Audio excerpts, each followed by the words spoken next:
பார்த்த பெரியோர்களே, தாய்மார்களே, அன்பிற்கினிய சகோதர சகோதரிகளே, 200 ஆண்டுகள் பழமையாக இருக்கக்கூடிய நம்முடைய ஸ்ரீராமருக்கு, சீதா மாதா அம்மா அவர்களுக்கு கம்பீரமாக ஒரு கற்கோவிலை எழுப்பி வைகுண்டபுரத்தில் இருக்கக்கூடிய ஊர் பெருமக்கள் எல்லோரும் கூட ஸ்ரீராமருக்கும் சிறப்பு செய்து, உங்களுக்கும் சிறப்பு செய்து, இந்த ஊருக்கும் சிறப்பு செய்து ஒரு பிரம்மாண்டமான கும்பாபிஷேக விழாவை இன்று நடத்தி முடித்திருக்கின்றேன். தினமும் கூட கடந்த ஒரு வார காலமாக தினமும் சமய போதனை நடந்து கொண்டிருக்கிறது. இன்று சிறப்பு போதனையாக கும்பாபிஷேகம் நடக்கக்கூடிய இந்த நாளில் இங்கு எல்லோரையும் கூட நீங்கள் அழைத்திருக்கின்றீர்கள்.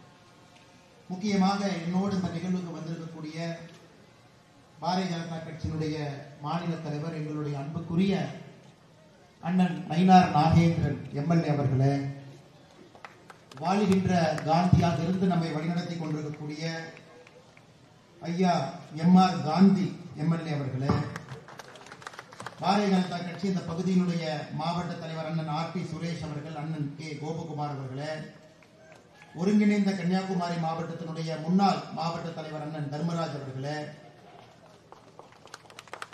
இந்த ஊரினுடைய எல்லா பொதுமக்கள் அவர்கள் சார்பாக வைகுண்டபுரம் ஊர் கமிட்டியினுடைய தலைவராக இருக்கக்கூடிய அண்ணன் ஜெகன்ராஜ் அவர்களே, கௌரவ தலைவராக இருக்கக்கூடிய அண்ணன் சிதம்பர வடிவு அவர்களே, அண்ணன் நிசா சோமன்ஜி அவர்களே, எங்களுடைய மகளிரணி சார்பாக இங்கே வந்து அனைவரையும் ஒருங்கிணைத்து இந்த விழாவை சிறப்பித்துக் கொண்டிருக்கக்கூடிய அக்கா உமாரதி அவர்களே, பாரதிய ஜனதா கட்சியினுடைய மாநில செயலாளராக திருவிளக்கை ஏற்றி இங்கே அமர்ந்திருக்கக்கூடிய அக்கா மீனாட்சி நித்யா சுந்தர் அவர்களே, இந்த பகுதியை சார்ந்த பாரதிய ஜனதா கட்சியினுடைய அமைப்பு பொதுச் செயலாளர், எங்களை எல்லாம் வழிநடத்திக் கொண்டிருக்கக்கூடிய அண்ணன் கேச விநாயகம்ஜி அவர்களே, இந்த மேடையில் இருக்கக்கூடிய எல்லா அன்பு தலைவர்களே, பொதுமக்களே, மாணவ செல்வங்களே, பத்திரிகை நண்பர்களே, உங்களுக்கு என்னுடைய மாலை வணக்கத்தை தெரிவித்துக் கொள்கின்றேன். இன்னைக்கு தமிழகத்துல மிகச் சிறப்பாக ஆன்மீக சொற்பொழிவாளர் யார் இருக்காங்கன்னு கேட்டீங்கன்னா நிறைய பேர் இருந்தாலும், கடந்த ஒரு மாத காலமாக எல்லோரையும் பின்னாடி தள்ளிட்டு முன்னாடி நயினார் நாகேந்திரன் வந்துட்டு இருக்கிறாங்க. அது எந்த மேடையாக இருந்தாலும் சரி, மதுரை முருகர் மாநாட்டில் பார்த்தோம், தொடர்ச்சியாக நானும் பார்த்து கொண்டிருக்கின்றேன். இத்தனை காலமாக அவருக்குள்ள அடங்கி இருந்த அந்த ஆன்மீக எழுச்சி, ஆன்மீக உணர்வு என்று பல மேடைகள்ல நான் பார்த்து கொண்டிருக்கின்றேன். நான் கேட்டேன்னா, என்ன இப்படி பேசிட்டு எதுவுமே பேசுறதுக்கு தயார்படுத்தலைன்னு சொல்றீங்க? நீங்க பள்ளிக்கூடத்துல படிச்சேன், பேசுவதற்கு இன்னைக்கு கன்னியாகுமரியில வாய்ப்பு கிடைத்திருக்கிறது, அதனால நான் பேசுகிறேன். அந்த அளவுக்கு உணர்வு பூர்வமாக ஸ்ரீராமனுக்கு எதற்காக ஒரு ஆலயம் வேண்டும் என்பதை பேசிவிட்டு அமர்ந்திருக்கின்றார். அருமை சொந்தங்களே, தமிழகத்துல எப்பொழுதும் நம்முடைய மாற்று சித்தாந்தத்தில் இருக்கக்கூடிய நண்பர்கள் கேட்கக்கூடிய கேள்வி, தமிழகத்திற்கும் ஸ்ரீராமனுக்கும் என்ன தொடர்பு அப்படின்னு நம்ம மாற்று சித்தாந்தத்தை தொடர்ந்து கேட்பாங்க. தமிழகத்துல மட்டும் நீங்க பாத்தீங்கன்னா 1000 ஆண்டுகளுக்கு மேல பழமையான ராமர் கோவில் நம்முடைய ஊர்ல இருக்குதுங்க. கந்தர்வ கோட்டையில ஸ்ரீ ராமச்சந்திர மூர்த்திக்கு ஒரு ஆலயம் இருக்கிறது, 1000 ஆண்டுகள் வரை பழமை. கண்டராதித்த சோழன் காலத்தில் கட்டப்பட்டது. அதே போல ஏரி காத்த ராமர் கோவில் மதுராந்தகம், அதுவும் கூட 1000 ஆண்டுகளை விட பழமையான ஒரு கோயில். ராமானுஜர் இந்த கோவில்ல தான் தன்னை வைணவத்திற்கு அர்ப்பணித்தார். 500 ஆண்டுகளுக்கு பழமையான ராமர் கோவில் தமிழகத்துல பாத்தீங்கன்னா பாப்பிரெட்டிப்பட்டி தர்மபுரியில கல்யாண ராமர் கோவிலும் 500 ஆண்டுகளுக்கு மேல பழமையான கோவில். இதெல்லாம் ஸ்ரீராமருக்கும் தமிழகத்திற்கும் இருக்கக்கூடிய தொடர். அதையெல்லாம் தாண்டி இங்கிருந்து தான் இலங்கைக்கு போனாங்க, அவரே சிவபெருமானை வழிபட்டாங்க. இந்த மாதிரி பல சரித்திரத்தை சொன்னாலும் கூட நம்முடைய நண்பர்கள் உணர்ந்து கொள்ள வேண்டும், தமிழகத்தில் ஆண்டாண்டு காலமாக ஸ்ரீராமருக்கு கோவில் கட்டி வழிபாடு செய்து அவர் வாழ்ந்து காட்டிய நல்ல விஷயங்களை எல்லாம் ஒரு கணவன் மனைவியாக நம்முடைய இல்லற வாழ்க்கையிலும் கூட நாம் வாழ்ந்து கொண்டிருக்கின்றோம். இன்னைக்கு வைகுண்டபுரத்துல 200 ஆண்டுகளுக்கு பழமை இருக்கக்கூடிய இந்த கோவில் மண் கோவிலாக இருந்த ஒரு கோவில, இதனுடைய சரித்திரத்தை பார்த்தீங்கன்னா, திருவிதங்காரனுடைய சித்திரை திருநாள் மகாராஜா இந்த கோவிலை பல ஆண்டு காலம் போற்றி வழிபட்டு இந்த ஆலயத்துக்கு தேவையான எல்லா விஷயத்தையும் கூட செஞ்சாங்க. வெள்ளிமலை விவேகானந்த ஆசிரமத்தினுடைய சுவாமிஜி, சாரதா தேவி அம்மையாருடைய சீடா சுவாமிஜி அம்பானந்தா அவங்க நிறைய அந்த கோவிலுக்கு பண்ணியிருக்கிறாங்க. இன்னைக்கு நம்முடைய சுவாமி சைத்தன்யானந்தி மகாராஜ் அவர்கள் இந்த கோவிலுக்கு நிறைய பண்ணியிருக்கிறாங்க. அப்படிப்பட்ட சிறப்பு வாய்ந்த ஒரு கோவில். இந்த கோவிலுக்கு என்றே ஒரு சரித்திரம் இருக்கிறது. இன்னைக்கு ஒரு அற்புதமான கற்கோவில் கட்டப்பட்டு கும்பாபிஷேகம் நடத்தி இருக்கிறீர்கள். அதனால முதல்ல உங்களுக்கு ஒரு பெரிய பாராட்டு சொல்லணும். காரணம், ஊர் மக்களுக்கு அந்த உணர்வு இருந்தால் மட்டும்தான் நம்ம ஊர் கோவிலுக்கு நம்ம மரியாதை பண்ணணும். நம்ம ஊர்ல இருக்கக்கூடிய ஸ்ரீராமருக்கு கற்கோவில் கட்டி நாம் வழிபாடு செய்ய வேண்டும், அவருக்கு மரியாதை செய்ய வேண்டும் என்கின்ற எண்ணம் இருந்தால் மட்டும்தான் இது நடக்கும். கடந்த 4 ஆண்டு காலமாக நீங்கள் எல்லோரும் சேர்ந்து உங்களுடைய பொருளை எல்லாம் ஒன்றாக இணைத்து, ஊர் மக்கள் எல்லோரும் ஒன்றாக இணைந்து அதை செய்து காட்டியிருக்கிறது. ஒரு அரசோ வேறு தனியார் நிறுவனங்களோ யாரும் கூட பங்கேற்காம ஊர் மக்களே உங்களுக்காக ஒரு கோவிலை எழுப்பியிருக்கின்றீர்கள். அதனாலதான் இந்த பாராட்டு மிகப்பெரிய பாராட்டாக நான் கருதுகின்றேன்.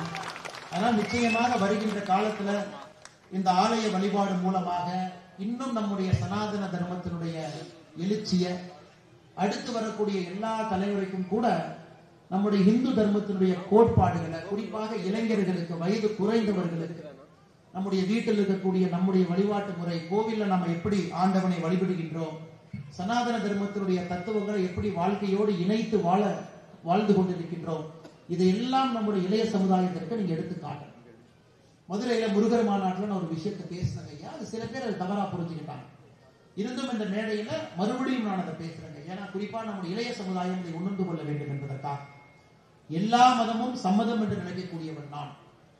இருந்தும் நாம் சார்ந்திருக்கக்கூடிய இந்து மதம் இன்னைக்கு எப்படி இருக்கு அப்படிங்கறத நீங்க தெரிஞ்சுக்கணும். உலக அளவில் யாருக்கு தெரியுமோ இல்லையோ, கன்னியாகுமரி மக்களுக்கு தெரியும். 30 ஆண்டுகளுக்கு முன்பு இந்து மதத்தை சார்ந்தவர்கள் எத்தனை பேர் கன்னியாகுமரியில் இருந்தாங்க, இன்னைக்கு 2025 எத்தனை பேர் இருக்கிறாங்க. இன்னைக்கு உலகம் முழுவதும் பாத்தீங்கன்னா எந்த மதத்தை சார்ந்தவர்கள் அதிகமாக வசிக்கின்றார்கள்? கிறிஸ்தவ மதம். 230 கோடி பேர். 230 கோடி பேர் இன்னைக்கு கிறிஸ்தவ மதத்தை சார்ந்தவர்கள் இந்த உலகத்தில் இருக்கிறாங்க. 200 கோடி பேர் இஸ்லாம் மதத்தை சார்ந்தவர்கள் இருக்கிறார். 30 கோடி கம்மி, 200 கோடி பேர். மூன்றாவதாக எந்த மதம் இருக்குன்னு கேட்டீங்கன்னா ஆச்சரியப்படுவீங்க. எந்த மதத்தையும் சாராதவர்கள் மூன்றாவது இருக்கிறாங்க, அன்அஃபிலியேட்டட். 190 கோடி பேர். இன்னைக்கு நீங்க இங்கிலாந்து, யுனைடெட் கிங்டம் போனீங்கன்னா 53% மக்கள் அங்க கடவுள் இல்லை, நான் எந்த கடவுளையும் வழிபட மாட்டேன் என்று 53% மக்கள் இன்னைக்கு யூகே இருக்கிறாங்க. சைனால 140 கோடி பேர் இருக்கக்கூடிய சைனா போனீங்கன்னா 120 கோடி பேர் கடவுளை வழிபடாமல் இருக்கிறாங்க.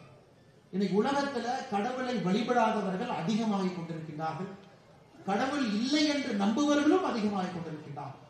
190 கோடி பேர் இன்னைக்கு உலகத்தினுடைய 3வது மதத்தில் இருக்கிறாங்க. அந்த மதம் என்னன்னு கேட்டீங்கன்னா கடவுள் இல்லை என்கின்ற மதம். 230 கோடி பேர் கிறிஸ்தவர்கள், 200 கோடி பேர் இஸ்லாமியர்கள், 190 கோடி பேர் எந்த மதத்தையும் சாராதவர்கள், அன்னப்புலி. 120 கோடி பேர் இந்துக்கள். 120 கோடி பேர் இந்துக்கள். இந்துக்கள் பாத்தீங்கன்னா உலகத்துல 4வது மதமாக. எத்தனை நாடுகள்ல பெரும்பான்மையாக இந்த சமுதாயம் எல்லாம் இருக்கிறாங்க? இந்து மதத்தை எடுத்துக்கிட்டீங்கன்னா 2 நாட்டுல மட்டும்தான் இந்து மதத்தை பின்பற்றக்கூடியவர்கள் இன்னைக்கு பெரும்பான்மையாக இருக்கிறாங்க. ஒன்று நம்முடைய பாரத நாட்டில் இருக்கிறாங்க, இன்னொன்று நேபாள் இருக்கிறாங்க. 2 நாட்டுல மட்டும்தான் இந்து மதத்தை பின்பற்றக்கூடியவங்க இருக்கிறாங்க. கிறிஸ்தவ மதத்தை பின்பற்றக்கூடியவர்கள் 120 நாட்டுல பெரும்பான்மையா இருக்கிறாங்க. இஸ்லாமிய மதத்தை பின்பற்றக்கூடியவர்கள் 53 நாட்டுல பெரும்பான்மையா இருக்கிறாங்க. கடவுளே இல்லை என்று நம்பக்கூடியவர்கள் 10 நாட்டுல பெரும்பான்மையா இருக்கிறார். இதை இங்க இருக்கக்கூடிய பெற்றோர்கள் உணர்ந்து கொள்ள வேண்டும். இந்த மதத்திலிருந்து ஒருவர் மதம் மாறினாலும் கூட அது மிகப்பெரிய அபாயகரமான சூழ்நிலையை இந்து மதத்துக்கு உருவாகும். அதனாலதான் ஒரு கோயிலுக்கு கும்பாபிஷேகம் பண்ணும் பொழுதெல்லாம் அந்த மதம் மறுபடியும் எழுச்சி பெறுகிறது. குறிப்பாக குழந்தைகள், இளைஞர்கள், பெண்கள் விளக்கு பூஜை பண்றாங்க. குழந்தைகளை கொண்டு சனாதன தர்மத்தை அறிமுகப்படுத்துகின்றோம். இந்த மதம் இன்னும் எழுச்சி பெறும். இது ஆச்சரியம் என்னன்னு பாத்தீங்கன்னா 2010 2020 10 ஆண்டுகள் எடுத்துக்கிட்டீங்கன்னா இந்த உலகத்துல கிறிஸ்தவர்கள் வெறும் 12 கோடி தான் சேர்ந்திருக்கிறாங்க. ஆனா இஸ்லாமியர்கள் 35 கோடி பேர் ஆட் ஆயிருக்கிறார். வெறும் 10 ஆண்டுகள்ல 35 கோடி இஸ்லாமியர்கள் புதிதாக வந்திருக்கிறார்கள்.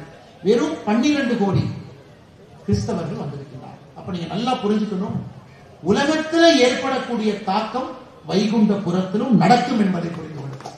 எங்கேயோ நடக்கக்கூடியத நம்மூர்ல நடக்கும். அப்ப நம்முடைய மதத்தை போற்றி பேணி காக்க வேண்டிய உரிமை, கடமை நமக்கு இருக்கு.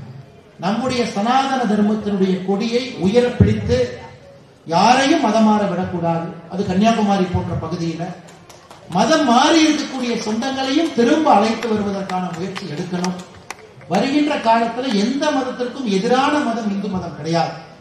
அயோத்தியில நம்முடைய அண்ணன் நயினார் நாகேந்திரன் சொன்னான், இன்னைக்கு பாருங்க, ராமர் அவருக்கு குழந்தை ராமருக்கு கும்பாபிஷேகம் செய்த பிறகு இங்க கும்பாபிஷேகம் பண்ணிருக்காரு. இது ஒரு பெருமை. 2024 அயோத்தியால பண்ணிருக்காரு. ஆனா அயோத்தியாவுக்கும் 500 ஆண்டுகள் குழந்தை ராமர் 500 ஆண்டுகள் காத்திருந்தார். 500 ஆண்டுகள் காத்திருந்தார். கிட்டத்தட்ட 140 ஆண்டுகள் அந்த வழக்கு நடந்தது. வழக்கு மட்டுமே 140 ஆண்டுகள். அதுவரை இந்து சமுதாயம் பொறுமையாக இருந்தார். அவங்க சட்டத்தினுடைய உதவியை நாடுறாங்களோ தவிர சட்டத்தை கையில் எடுத்து ஏதாச்சும் பண்ணி ராமர் கோவிலை கட்ட வேண்டும் என்று இந்து சமுதாயம் நினைக்கிறது. எல்லா பிரச்சனையும் அடிப்படையை தீர்த்து விட்டு கோவிலை எழுப்ப வேண்டும் என்கின்ற வைராகியத்தோடு 500 ஆண்டுகள் இந்து சமுதாயம் பாரத நாட்டிலே காத்திருந்து 140 ஆண்டுகள் சட்ட வழக்கு அதெல்லாம் நடத்தி 2024 ராமருக்கு கோவில் எழுப்ப. இதுல ஆச்சரியம், சுப்ரீம் கோர்ட்ல அந்த கேஸ் பார்த்தீங்கன்னா குழந்தை ராமரே வாதாடினார். பராசரன் ஐயா, நம்முடைய தமிழகத்தை சார்ந்தவர். ஐயாவுக்கு இன்னைக்கு 100 வயசு. 100 வயது இருக்கக்கூடிய பராசரன் ஐயா உச்ச நீதிமன்றத்தில் இந்த வழக்கை எடுத்து வாதாடிய பொழுது ஒரு நாள் கூட செருப்பு போடாம உச்ச நீதிமன்றத்தில் வாதாடினார் பராசரன் ஐயா. காரணம் என்ன? 100 வயது இருக்கக்கூடிய ஒரு மனிதர், சனாதன தர்மத்தின் மீது முழு நம்பிக்கை இருக்கக்கூடிய பராசரன் ஐயா செருப்பு போடாம தான் உச்ச நீதிமன்றத்தில் இந்த வழக்கு நடத்தினார். காரணம் என்னன்னா, இந்த கேஸே பாத்தீங்கன்னா லார்டு ராம் வெர்சஸ் இன்னொரு குரூப். இந்த கேஸே குழந்தை ராமர் தனக்காக வாதாடினார். ஆனா குழந்தை ராமர் உச்ச நீதிமன்றத்தில் அவருக்காக பராசரன் ஐயா வாதாடினார். அப்ப பராசரன் ஐயாவே குழந்தை ராமராக உச்ச நீதிமன்றத்தில் வாதாடின காரணத்திற்காக அவர் செருப்பு போடாம குழந்தை ராமராகவே உச்ச நீதிமன்றத்தில் பேசினார். அப்படிப்பட்ட ஒரு ஆழ்ந்த நம்பிக்கை இந்த மண்ணில், பாரத மண்ணில் இருக்கு. நாம் எதை செய்தாலும் கூட ஆண்டவனுடைய துணையோடு தான் செய்கின்றோம். எதை செய்தாலும் ஆண்டவன் பார்க்கின்றான் என்கின்ற பயத்தோடு நம்பிக்கையோடு தான் நம்ம செய்கிறோம். அப்படிப்பட்ட நாடு நம்முடைய நாடு. மிக பொறுமையாக இருந்து காரியத்தை சாதித்து இன்னைக்கு ராமருக்கு ஆலயம் எழுப்பிய பிறகு வைகுண்டபுரத்துல இந்த ஆலயத்தை நீங்கள் எழுப்பி இருப்பது உண்மையாலுமே பாராட்டக்கூடிய விஷயம். அதையெல்லாம் தாண்டி பெருமைப்படக்கூடிய விஷயம். சொன்ன இன்னொரு பக்கம், குறிப்பா நம்முடைய குழந்தைகளுக்கெல்லாம் சயின்ஸ் தேவைப்படுது. இன்னைக்கு எதற்காக இங்கிலாந்துல 53% மக்கள் எந்த மதத்தையும் பின்பற்றவில்லை என்றால் அந்த மதத்தை எப்படி சொல்லிக் கொடுப்பது என்று பெரியவர்களுக்கு தெரியாம போயிட்டு இருக்கிறது. ஒரு குழந்தைகிட்ட ஒரு மதத்தை எப்படி சொல்லிக் கொடுப்பது? ஏன்னா சயின்ஸ் படிக்கிறாங்க, ப்ரூஃப் கேட்கிறாங்க. கடவுள் இருக்காங்க காட்டுங்க அப்படிங்கிறாங்க. நீங்க கடவுளை காட்டுங்க அப்படின்னா நான் நம்ப மாட்டேங்கிறாங்க. இன்னைக்கு குழந்தைகள் நம்ம பார்க்கிறோம், வேகமாக வளர்றாங்க, மூளை வளர்ச்சி ரொம்ப அதிகம். அந்த வயசுல நாம் இருந்ததை விட நம்மை விட 10 மடங்கு 20 மடங்கு இருக்கிறாங்க. அந்த குழந்தைக்கு அந்த குழந்தை எப்படி புரிந்து கொள்ள வேண்டுமோ அதை போல அந்த மதத்தை சொல்லிக் கொடுக்க வேண்டிய கட்டாயம் குறிப்பாக தாய்மார்களுக்கு, தந்தைமார்களுக்கு இருக்கு. மதுரை மாநாட்டில் நாம் எல்லாம் பேசிய பொழுது, மாநாடு முடியும் பொழுது கிட்டத்தட்ட 5 லட்சம் பேருக்கு மேல அந்த நிகழ்ச்சி முடியும் பொழுது கந்த சஷ்டி கவசம் பாட வேண்டும் என்கின்ற முடிவு செய்தார். 5 லட்சம் பேரும் பாடணும், அது ஒரு கின்னஸ் சாதனையாக நடத்தப்பட வேண்டும். மேடையிலே தலைவர்கள் எல்லாம் இருந்தார்கள். அப்படியே கார் மேகம் அப்படியே கும்முன்னு வருது. மழை வரும்னு எல்லாத்துக்குமே தெரியும். மழை பெய்ய ஆரம்பிக்கும். அந்த நேரத்தில் நம்முடைய தலைவர்கள் சொன்னாங்க, நிச்சயமாக கந்த சஷ்டி கவசம் பாடி முடிக்கும் வரை மழை வராது. மதுரையில் ஒரு ஆச்சரியமான விஷயம், அப்படியே துளி உழுவுது, ஆனா மழை வரல. ஏன்னா மழை வந்த மழை அப்படியே அதை நின்று 1.5 மணி நேரம் கழித்து கந்த சஷ்டி கவசம் எல்லாம் பாடி முடித்த பிறகு மக்கள் போன பிறகு மழை வருகிறது. அப்ப கந்த சஷ்டி கவசம் ஒரு சாதாரணமான முருகபெருமானுக்காக பாடக்கூடிய ஒரு பாடலா, இல்லே அதிலே ஒரு மந்திரத்தினுடைய மர்மம் கந்த சஷ்டி கவசத்துல இருக்கா? இன்னைக்கு நல்லா நீங்க கந்த சஷ்டி கவசத்தை வீட்டுல பாடுறவங்க நல்லா யோசிச்சு பாருங்க. சரவண பவ அப்படின்னு ஒரு வார்த்தையை பயன்படுத்துறோம். சரவண பவ என்கிற வார்த்தையை பயன்படுத்துறோம். சரவண பவ. சரவண பவ ஒரு மந்திர சொல். அப்படி சரவண பவ சொல்லும் பொழுது ஒரு மந்திர சொல். நமக்குள்ள அந்த ஒளியை நாம் சொல்லும் பொழுது நமக்குள்ள ஒரு மாற்றம் வரும். நல்லா பாருங்க, சரவண பவன்ல முன்னாடி இருக்கக்கூடிய சாவை தூக்கி நான் பின்னாடி போடுறேன் ஐயா. சரவண பவன்ல சாவை தூக்கி பின்னாடி போடுறேன். ரவண பவச, சா தூக்கி பின்னாடி போட்டா ரவண பவச.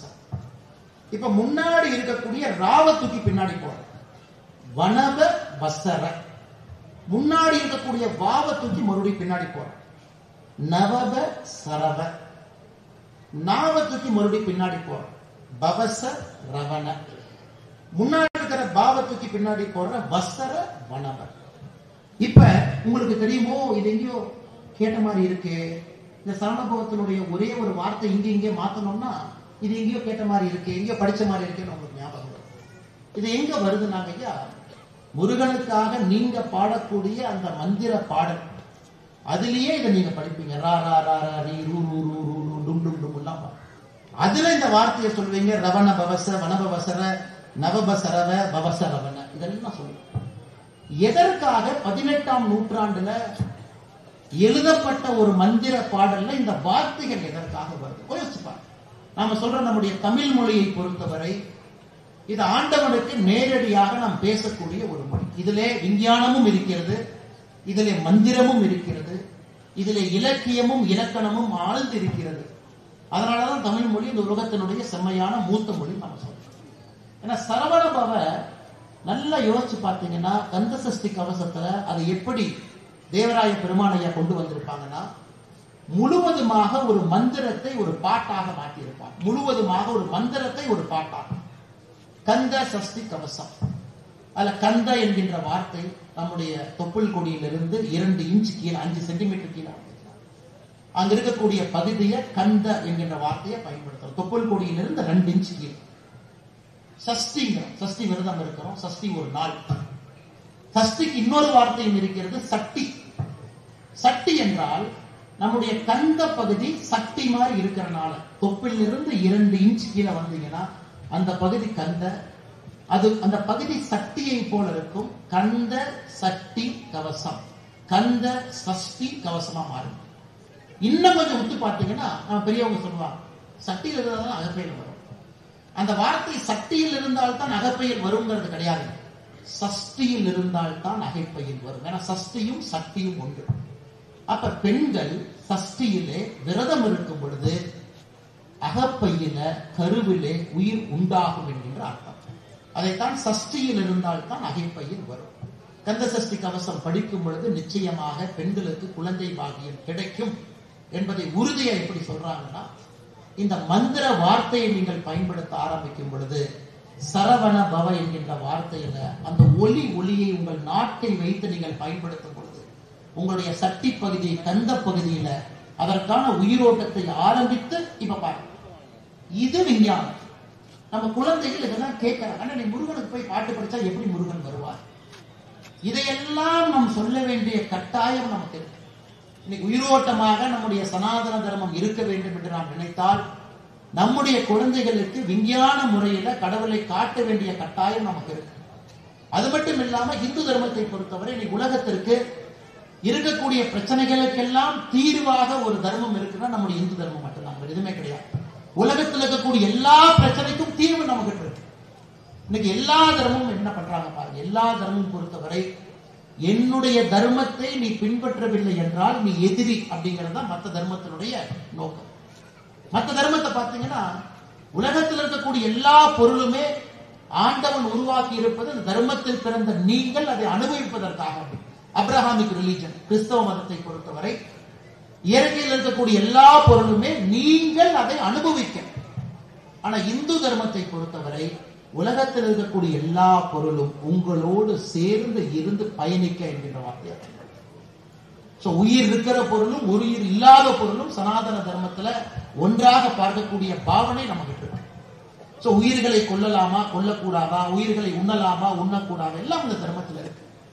இன்னைக்கு உலகத்தில் இருக்கக்கூடிய எல்லா பிரச்சனைக்கும் வேற்றுமையில் ஒற்றுமையாக நம்முடைய சனாதன தர்மத்தில் இருந்துதான் அடுத்த 21, 22ஆம் நூற்றாண்டு இந்தியாவில் இருந்துதான் உலக அமைதி இங்கிருந்தாங்க ஐயா போகுது.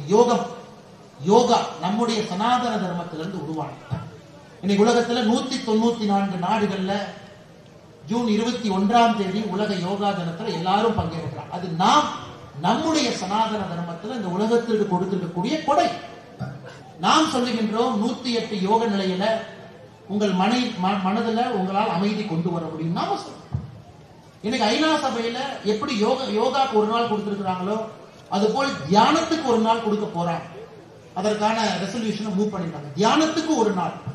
தியானமும் நம்முடைய சனாதன தர்மத்திலிருந்து நாம் கொடுத்திருக்கிறோம். பாருங்க, இன்னைக்கு நம்முடைய சனாதன தர்மம் பாரத நாட்டில் நமக்கு மட்டும் இல்லை. நம்முடைய சனாதன தர்மம் பாரத நாட்டிலிருந்து உலக நாடுகளுக்கு, அது உலக அமைதியாக இருக்கட்டும், உலக மேன்மையாக இருக்கட்டும், நாம கொடுக்கிறோம். அதைத்தான் கடவுள்கிட்ட போய் கேட்கிறோம். கும்பாபிஷேகம் பண்றோம். கும்பாபிஷேகம் பண்ணும் பொழுது நம்ம எல்லோருக்குமே தெரியும் கும்பத்துக்குள்ள என்ன வைப்போம். கும்பாபிஷேகம் குழந்தைங்கள இங்க இருக்கிறீங்க, உங்களுக்கு எப்பவுமே விஞ்ஞானம் வேண்டும் என்று கேட்கிறேன். அப்ப அந்த கும்பத்துக்கு எங்கிருந்து பவர் வரும்? இன்னைக்கு கும்பாபிஷேகம் பண்ணியாச்சு ஸ்ரீராமருக்கு, இன்னும் 14 ஆண்டுகள் கழித்து மறுபடியும் கும்பாபிஷேகம் பண்ண. பட் எத்தனை பேருக்கு தெரியும் கும்பத்துக்குள்ள இருக்கக்கூடிய நெல் பயிர், கும்பத்துக்குள்ள நீங்க வைக்கக்கூடிய நெல் பயிரை 14 ஆண்டுகள் கழித்து கும்பத்துக்குள் இருக்கக்கூடிய நெல்லை எடுத்து விதைத்தாலும் அது முளைக்கும், அது முளைக்கும். அப்ப 14 ஆண்டுகள் ஒரு கோவிலுடைய கும்பத்துக்குள் இருக்கக்கூடிய நெல்லுக்கு அவ்வளவு சக்தினா அந்த சக்தியை நீங்க உருவாக்குறீங்க. இந்த கும்பாபிஷேகமே பாத்தீங்கன்னா ஒரு ஹையஸ்ட் ஃபார்ம் ஆஃப் சயின்ஸ். அந்த சாமிக்கு மருந்து போடுறது, அந்த மருந்துல இருந்து அந்த கும்பத்தை வைக்கிறது, அந்த மருந்து எப்படி போடுறீங்க, அதற்கு கீழே ஒரு காப்பர் பிளேட்டு, எதெல்லாம் எனர்ஜியை கண்டக்ட் பண்ணுமோ அதெல்லாம் சாமிக்கு அடியில வைக்கிறீங்க.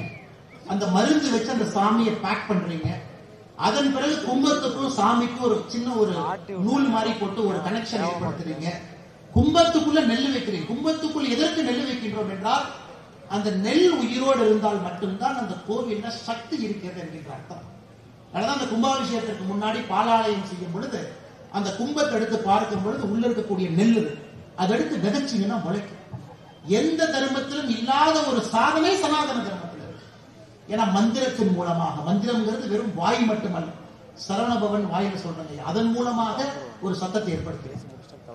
மணி அடிக்கிறீங்க, அதுல ஒரு சத்தத்தை ஏற்படுத்துறீங்க. தீபார்த்தனை காட்டுறீங்க, அதிலே ஒரு எனர்ஜி ஏற்படுத்துறீங்க.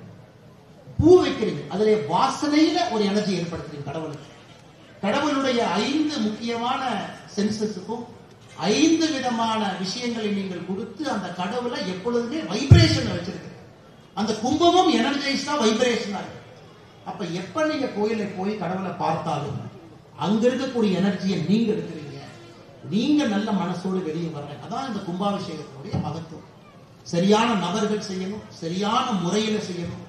தேர்ந்த வல்லுநர்கள் மட்டும்தான் கும்பாபிஷேகத்தை கைவிடணும். இதெல்லாம் தாண்டி இன்னும் போனீங்கன்னா ஒரு கோவில் கட்டுவதே ஒரு நெல்லை அடிப்படையாக வைத்து, ஒரு நெல் மணி. ஒரு ஊர்ல அந்த காலத்துல இப்பெல்லாம் இல்லைங்க, பெரியவங்க போய் எப்படி கோவில் கட்டுவீங்கன்னா எங்கே கோவில் கட்டணுமோ அங்க வருவாங்க. கோவில் கட்டுறதுக்கு பக்கத்துல எங்க நெற்பயிர் இருக்கோ அங்க போவாங்க. அங்க இருக்கக்கூடிய நெல் எடுத்து, அந்த மணி எடுத்து சரியான ஒரு நெல்மணி எடுப்பாங்க. 8 நெல்மணியை ஒன்னா சேர்த்துனீங்கன்னா ஒரு யூனிட் ஆஃப் மெஷர்மெண்ட். இந்த கோவில் இருக்கக்கூடிய எல்லா அகலமும், கோவில் இருக்கக்கூடிய எல்லா மெஷர்மெண்ட்டும் 8 நெல்லை வச்சீங்கன்னா என்ன லென்த் வருமோ அதை ஆதாரமாக அடிப்படையாக வைத்துத்தான் ஒரு கோயிலை கட்ட முடியும். சோ ஒரு கோவிலுடைய அடிப்படை தன்மை என்பது அந்த ஊர்ல விளைந்த ஒரு நெல் மணியினுடைய லென்த் என்ன இருக்கோ அதை அடிப்படையாக வைத்துத்தான் அந்த கோவிலுடைய லென்த்தை நீங்க கட்ட முடியும். அவ்வளவு சயின்ஸ் நம்ம கட்டுதுங்க. அதையெல்லாம் நம்ம வெளியே கொண்டு வரும். அதையெல்லாம் குழந்தைகளுக்கு எடுத்து சொல்லணும். 190 கோடி பேர் என்னை கடவுள் இல்லை என்று சொல்லுகிறார்கள். உலகத்துல 3வது பெரிய மதமாக கடவுள் இல்லை என்கின்ற மதம் உருவெடுத்திருக்கிறது. அதையெல்லாம் மாற்றணும். இந்து தர்மத்தை பொறுத்தவரை உலகத்தினுடைய பிரச்சனைக்கெல்லாம் தீர்வு நம்ம இருக்குதுங்க. ஆயுர்வேதம், நம்ம இருக்கக்கூடிய சித்தா, நம்ம இருக்கக்கூடிய மருந்து முறைகளாக இருக்கட்டும், வாழ்வியல் முறையாக இருக்கட்டும், வாழ்க்கை முறையாக இருக்கட்டும். இன்னைக்கு எல்லாருமே சொல்ற ராமராஜ்யம், அது ஏன் சிவராஜ்யம் சொல்ல யோசிச்சு பாருங்க. உலகத்துல ஒரு கடவுள் வந்து ராஜாவாக இருந்து ஆட்சி செய்து எப்படி அந்த ஆட்சி இருக்க முடியும் என்று காட்டிய ஒரே கடவுள் ஸ்ரீராமன். அதனால ஸ்ரீராம ராஜ்யம்னு சொல்றோம். ராமன் மட்டும்தான் கடவுளாக இருந்து மனிதனாக இருந்து ஒரு ராஜ்யத்தை ஆண்டிருக்கிறார். அப்ப நயினார் சொன்னது போல ஒரு மக்களாட்சியில் இருக்கும் பொழுது ஒரு மன்னன் எப்படி இருக்க வேண்டும் என்பதற்கு ஸ்ரீராமன் ஒரு இலக்கணம்.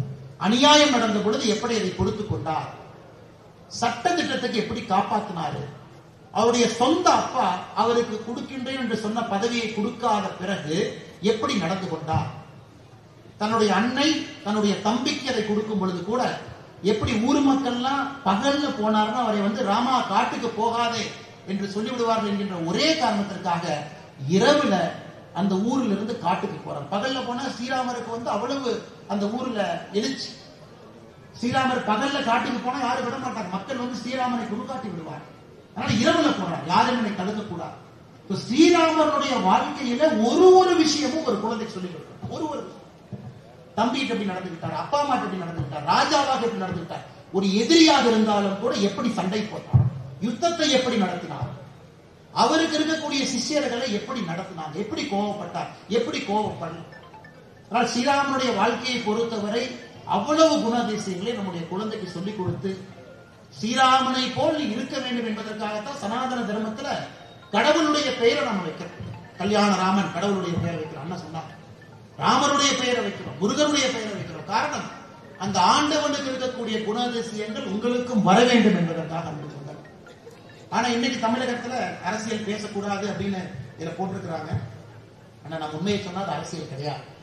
ஆனா தமிழகத்துல இன்னைக்கு நடக்கக்கூடிய ஆட்சி ஏதாவது ஒரு ஊரு அளவுக்குனாச்சு ஸ்ரீராம ராஜ்யமா இருக்கான்னு பாருங்க. கிடையாது. குடும்பத்திலே எப்படி ஸ்ரீராமன் இருந்தார் அப்படிங்கிறப்போ இன்னைக்கு ஆட்சியாளர்களுடைய குடும்பம் எப்படி அவர்களே ஆட்சியாக இருக்கிறாங்க ஒத்துப்பார். எங்கேயுமே எங்கேயோ ஒரு இடத்துல யாருக்காவது பிரச்சனை வந்தால் மன்னன் துடிப்பான். ஆனா இன்னைக்கு எங்கேயாவது மக்களுக்கு ஒரு பிரச்சனை வந்தால் ஆட்சியாளர்கள் துடிக்கின்றார்களான்னு பாருங்க. கிடையாது. ஆட்சியாளர்கள் மக்கள்கிட்ட எப்படி பேசணும், என்ன பேசினா கேட்பாங்க அப்படிங்கறத 100 மார்க் வாங்கிட்டாங்க. எலெக்ஷன் அப்ப என்ன பேசணும் அவங்களுக்கு தெரியும். ஓட்டு வாங்குறதுக்கு என்ன பேசணும் நல்லா தெரியும். எலெக்ஷன் முடிஞ்சு முதல் வருஷம் என்ன பேசணும் அதுவும் தெரியும். ஒரு அரசியல்வாதிகளுடைய பேச்சை நல்லா பாருங்க. முதல் வருஷ பேச்சு வேற மாதிரி இருக்கும், கொஞ்சம் ஏளனமா இருக்கும். அதான் ஓட்டு போட்டீங்களா, அப்புறம் என்ன, 2வது வருஷம் அம்மா நல்லா இருக்கீங்களா, 3வது வருஷம் தாயி எங்க இருக்கிறீங்க, 4வது வருஷம் கொஞ்சம் காலை காட்டுங்க, 5வது வருஷம் காலில் விழுந்துடுறேன். ஒரு அரசியல்வாதியினுடைய 5 வருஷம் சைக்கிளை பார்த்தீங்கன்னா ஓட்டு வாங்கிய பிறகு முதல் வருடம் ஏளனமாக இருப்பாங்க. 3வது வருஷத்திலிருந்து அப்படியே உங்க பக்கத்துல வந்துருவாங்க. 5வது வருஷம் ஊர் விழா, தெருவிழா, பெருவிழா எல்லாத்தையும் வந்து பங்கேற்பாங்க. சோ நாம் சில நேரம் அரசியல்வாதிகள் எப்படி தெளிவாயிட்டாங்கன்னா எப்படி நயமாக பேசி நம்மளுடைய வாக்கை வாங்க முடியும் என்பதிலே தமிழகத்தில் சில அரசியல்வாதிகள் PhD பட்டம் பெற்றிருக்கிறாங்க. அவர்களால் அவர்களுக்கும் ஒரு பைசா பிரயோஜனம் இல்லை, மக்களுக்கும் ஒரு பைசா பிரயோஜனம் இல்லை, சமுதாயத்துக்கும் ஒரு பைசா பிரயோஜனம். அதை சிந்தித்து வாக்களிக்கும். ஓட்டு போடும் பொழுது சிந்தித்து வாக்களிக்கும். எந்த கட்சி, எப்படிப்பட்ட தலைவர், என்ன மாற்றத்தை கொடுக்க போறாங்க. நமக்கு இல்லை ஐயா, ஓட்டு போடுறது நமக்காக இல்லைங்க ஐயா, குழந்தைகளுக்காக. உங்களுக்கான ஓட்டை உங்க அப்பா போட்டாங்க. உங்களுடைய தந்தையும் தாயும் நீங்கள் எப்படி ஒரு மாநிலத்திலே வாழ வேண்டும் என்பதை அவங்க ஓட்டு போட்டாங்க. இன்னைக்கு நீங்க ஓட்டு போறது உங்களுக்காக கிடையாது. இன்னைக்கு நீங்கள் வாக்களிப்பது உங்களுடைய குழந்தைகளுக்காக. உங்களுடைய குழந்தைகள் எப்படிப்பட்ட ஒரு மாநிலத்திலே வாழ வேண்டும் என்பதை தீர்மானிப்பதற்காகத்தான் நீங்க ஓட்டு போறோம். எந்த மாற்றமும் 5 வருஷத்துக்கு நடக்காது. ஆனால் நீங்க இன்னைக்கு சனாதன தர்மத்தை பேணி காக்க வேண்டும் என்று நினைத்தால் வாக்களிக்கக்கூடிய ஒரு சனாதன தர்மத்தை பின்பற்றக்கூடிய நீங்களும் ஒரு முறை சிந்திக்கணும். யார் இந்த சனாதன தர்மத்தை முன்னாடி எடுத்துட்டு போவாங்க? இன்னைக்கு தமிழகத்தினுடைய முதலமைச்சரே கேட்கிறாங்க. சமீபத்தில் பாருங்க, திருப்பத்தூர்ல கேட்கிறாங்க. இன்னைக்கு வந்து கடவுளுடைய பெயரை தவறாக பயன்படுத்தி ஒரு அரசியல் கட்சி அரசியல் பண்றாங்க. விநாயகர் சிலையை உடைத்தது நாமா? விநாயகர் சிலையை உடைத்தது யார்? விநாயகருக்கு செருப்பு மாலை போட்டது யார்? நாமா இல்ல முதலமைச்சர் அவர்கள் சார்ந்து இருக்கக்கூடிய கட்சியா, இயக்கமா, சித்தாந்தமா? ராமர் பாலத்துக்கு சேதாரம் ஏற்படுத்த கூடாது என்று சொன்ன பொழுது என்ன ராமன் என்ன இன்ஜினியரா அப்படின்னு கேட்டது நாமா, அவருடைய கட்சியா, அவர் சார்ந்திருக்கக்கூடிய சித்தாந்தமா? கந்த சஷ்டி கவசத்தை இழிவுபடுத்திய பொழுது கை கட்டி வேடிக்கை பார்த்தது நாமா, முதலமைச்சருடைய கட்சியா, அவர் சார்ந்த சித்தாந்தமா? சனாதன தர்மத்தை ஒழிக்க வேண்டும் என்கின்ற மாநாட்டில் நம்முடைய கட்சியை சார்ந்தவர்கள் மேல ஏறினாங்களா, முதலமைச்சருடைய பையன் மேல ஏறினாங்க. சனாதன தர்மமும் HIV-யும் ஒன்று நாம சொன்னோமா, முதலமைச்சருடைய கட்சியை சார்ந்து அவரு பையன் சொன்னார். எப்படி டெங்கு கொசுவை ஒழிப்போமோ அதே போல சனாதன தர்மத்தை ஒழிக்க வேண்டும் என்று சொன்னது நாமா இல்ல முதலமைச்சரும் அவருடைய கட்சியை சார்ந்த அவருடைய பையனும்? அன்பு சொந்தங்களே, இது எல்லாம் நம்ம யோசிக்கணும். இதெல்லாம் ரொம்ப ரொம்ப முக்கியம். அரசியல் பேசக்கூடாது என்று இருந்தாலும் கூட சில இடத்துல உண்மையை பேச வேண்டிய கட்டாயம் நமக்கு இருக்கு. ஆனால் நம்முடைய அன்பு சொந்தங்கள் இந்த சனாதன தர்மம் உலக அளவில் எப்படி இருக்கும் தெரியும். உலக அளவில் நம்ம 120 கோடி தான் 4வது இடத்துல தான் இருக்கிறோம். 4வது இடத்துல தான் இருக்கிறோம். இஸ்லாமிய மதம் என்று அதே வேகத்தில் அவங்க போனாங்கன்னா மிக வேகமாக இந்த உலகத்தை பொறுத்தவரை அதிகமாக இஸ்லாமியர் வாழ்கின்ற உலகமாக இது மாறத்தான் போகுது. அப்ப நீங்க இன்னும் ஜாக்கிரதையாக எச்சரிக்கையாக இருக்கணும். இன்னைக்கே பாருங்க, ஈரான்ல நியூக்ளியர் ரியாக்டர் யாரு கொண்டு போடுறான்? அமெரிக்காக்காரன் கொண்டு போறான். இஸ்ரேல் குண்டு போடுறோம். அது யூதர்கள், கிறிஸ்தவர்கள், இஸ்லாமியர்கள் இருக்கக்கூடிய சண்டையாக அது மாறிக்கொண்டிருக்கிறது. அது மனிதர்களுக்கும் நாட்டுக்கும் இருக்கக்கூடிய சண்டையாக இல்லை. எதற்காக ஆபரேஷன் சிந்தூர்ல பாரத பிரதமர் நரேந்திர மோடி அவர்களை பாராட்டுகின்றோம்? எதற்காக இல்லை? அவன் நம்ம மக்கள் அடிச்சா நாம போய் அடிச்சோம், அது இல்லை. நம்முடைய மக்களை பெஹல்காம்ல ஏப்ரல் 22ஆம் தேதி மதத்தின் அடிப்படையிலே கொண்டார்கள். மதத்தின் அடிப்படை 26 பேருக்கு தனியா பிரிச்சு, என்ன மதம்? இந்து மதமா? இந்த பக்கம் வந்து நெல் 26 பேர்த்தனை இந்து மதத்தை சார்ந்தவன் என்கின்ற ஒரே காரணத்திற்காக கொண்டிருக்கின்றார்கள் என்றால் பிரச்சனையை ஆரம்பிப்பவர்கள் நாமா, அவர்களா, தீவிரவாதிகளா? அதற்கு பதிலுக்கு பதில் பாரதம் தாக்குகின்றது. ஆபரேஷன் சிந்து நடத்தி பாகிஸ்தானுக்கு ஒரு பதிலடி கொடுக்கும். இதெல்லாம் நம்ம விட்டு பார்க்கணும். அதனால் சனாதன தர்மம், இந்து மதத்தை சார்ந்தவர்கள் உங்களுக்கு ஒரு பெரிய பொறுப்பு இருக்கு. குழந்தைகளுக்கு நம்முடைய தர்மத்தை முழுமையாக சொல்லிக் கொடுக்கணும். வீட்டுல கட்டாயமாக கம்பராமாயணத்தை நம்முடைய குழந்தைகளுக்கு சொல்லிக் கொடுக்கணும். சஷ்டி அன்னைக்கு கண்டிப்பா கந்த சஷ்டி கவசத்தை படிக்க வைக்கணும், பாட வைக்கணும். கண்டிப்பாக நம்முடைய குழந்தைகளுக்கு மகாபாரதத்தை சொல்லிக் கொடுக்கணும். ஒரு குழந்தை இதெல்லாம் இன்னைக்கு பார்த்தீங்கன்னா 8ஆம் கிளாஸ்ல நீட் கோச்சிங், 8ஆம் கிளாஸ்ல ஐஐடி கோச்சிங், 6ஆம் கிளாஸ்ல சிவில் சர்வீஸ் கோச்சிங். நான் கேட்டேங்க, 6ஆம் கிளாஸ் போய் பிள்ளைக்கு சிவில் சர்வீஸ் எழுத தெரியுமா? 6ஆம் கிளாஸ்ல ஐஏஎஸ் கோச்சிங் ஆரம்பிக்கிறீங்க. இதையெல்லாம் சொல்லிக் கொடுத்ததுக்கு அப்புறம் அந்த குழந்தை என்ன பண்றாங்க? எவ்வளவு படித்தாலும் தந்தை தாயை சரியாக பராமரிப்பது கிடையாது. தன்னுடைய மதத்தை அந்த குழந்தை காப்பாற்றுவதில்லை. அதனால இது சமய மாநாடு என்கின்ற காரணத்தினால, அதுவும் கன்னியாகுமரி என்கின்ற இந்த அற்புதமான மண்ணில் வியர்வையை, ரத்தத்தை கொடுத்து சனாதன தர்மத்தை காப்பாற்றியவர்கள் இந்த மண்ணில் இருக்கிறாங்க. மதமாற்றம் என்கின்ற தேசிய அபாயத்தை முழுமையாக உணர்ந்தவர்கள் இந்த மண்ணில் இருக்கிறார். லவ் ஜிஹாத் என்கின்ற வார்த்தைக்குரிய முழு பொருளை உணர்ந்தவர்கள் இந்த கன்னியாகுமரி மண்ணில் இருக்கிறார். அதனால்தான் நீங்கள் இன்னும் உன்னிப்பாக கவனமாக இருக்கணும். எந்த மதமும் நமக்கு போட்டியாளர் கிடையாது. அவரவர் மதம் அவரவருக்கு, அவரவர் மதம் அவங்களுக்கு பெருசு. நமக்கு இந்து மதம் பெருசு. நாம் எந்த மதத்தையும் ஏளனம் படுத்த போவது கிடையாது, எந்த மதத்தையும் சிறுமைப்படுத்த போவது கிடையாது. எல்லா மதத்தையும் கௌரவமா தான் பார்க்கணும். ஆனா அப்படி பேசும் பொழுது இந்து மதத்தை கோட்டை விட்டு விடக்கூடாது. எல்லா மதமும் சம்பந்தம், எல்லா மதத்தையும் பெருமையா பார்க்கணும்.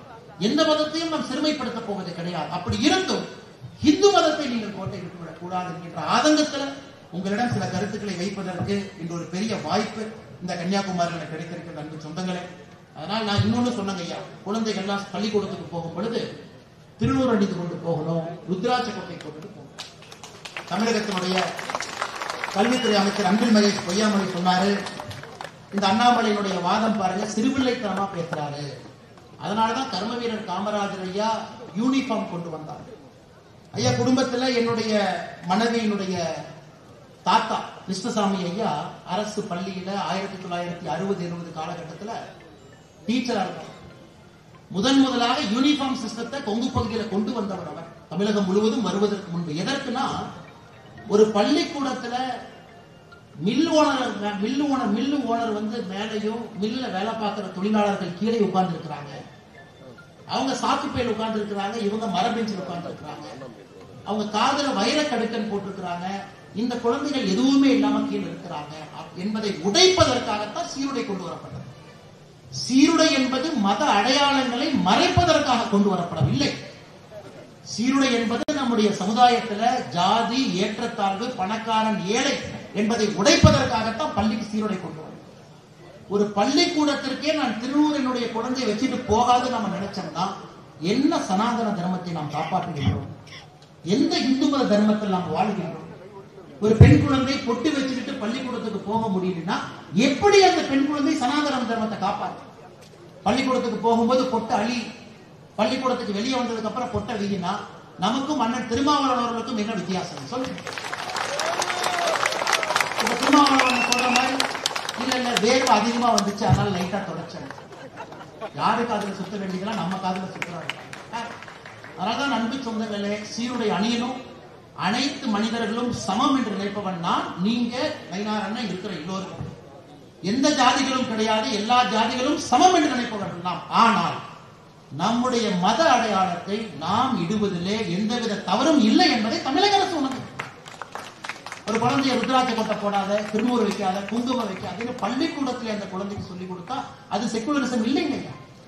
அது மத சார்பின்மை கிடையாது. அது ஒரு மதத்தை காலில் போட்டு மிதிப்பதற்கு சமம். அதனால நீங்க தைரியமா குழந்தைகளுக்கு நம்முடைய மத அடையாளத்தை நீங்க வச்சு விடுங்க. குழந்தைகள் பள்ளிக்கூடத்துக்கு போட்டும், அந்த குழந்தைக்கு தெரியட்டும் இன்னொரு மதமும் முக்கியம் என்பதை சொல்லிக் கொடுக்கும். அது இஸ்லாம் மதமாக இருக்கட்டும், கிறிஸ்தவ மதமாக இருக்கட்டும், அந்த மதமும் முக்கியம் என்பதை சொல்லிக் கொடுக்கும். அந்த மதத்தையும் சமமா பாருன்னு சொல்லிக் கொடுக்கும். அது சொல்லிக் கொடுக்க வேண்டுமோ தவிர திருநூறு வைக்காத, ருத்ராட்ச கொட்டை போடாத என்று சொல்லிக் கொடுப்பது தவறான ஒரு வாதம். அன்பு சொந்தங்கள், நிச்சயமாக இதெல்லாம் நீங்க கவனத்தில் எடுத்துக்கொள்வீங்க. வருகின்ற காலத்துல அரசியல் மாற்றம் சமுதாய மாற்றத்திற்கு மிக முக்கியமான ஒரு மாற்றம். நீங்கள் வாக்கு செலுத்தும் பொழுது நிச்சயமாக இதெல்லாம் யோசிப்பீங்க. சனாதன தர்மத்தை காக்கக்கூடிய கட்சிக்கு, கூட்டணிக்கு நிச்சயமாக நீங்க வாக்களிப்பீங்க. நம்ம பேசவே முழுமையாக சூரியன் மறைந்து அஸ்தமனமாகியிருக்கிறார். அதையும் 2026 நீங்கள் நடத்தி காட்டுவீர்கள் என்ற முழு நம்பிக்கை இருக்கு. மறுபடியும் இந்த மேடையில் இருக்கக்கூடிய அன்பு தலைவர்கள், பெரியவர்கள், தாய்மார்கள், இந்த அற்புதமான ஊர் வைகுண்டபுரத்தில் இருக்கக்கூடிய பெரியவர்கள் எல்லாம் சேர்ந்து ஸ்ரீராமருக்கு பெரிய ஒரு மரியாதை செய்து இந்த அற்புதமான ஆலயத்தை எழுப்பியிருக்கின்றீர்கள். உங்களுக்கு மறுபடியும் என்னுடைய நெஞ்சார்ந்த வாழ்த்துக்களை, பாராட்டுகளை தெரிவித்துக் கொள்கிறேன். நன்றி, வணக்கம். ஜெய் ஸ்ரீராம்.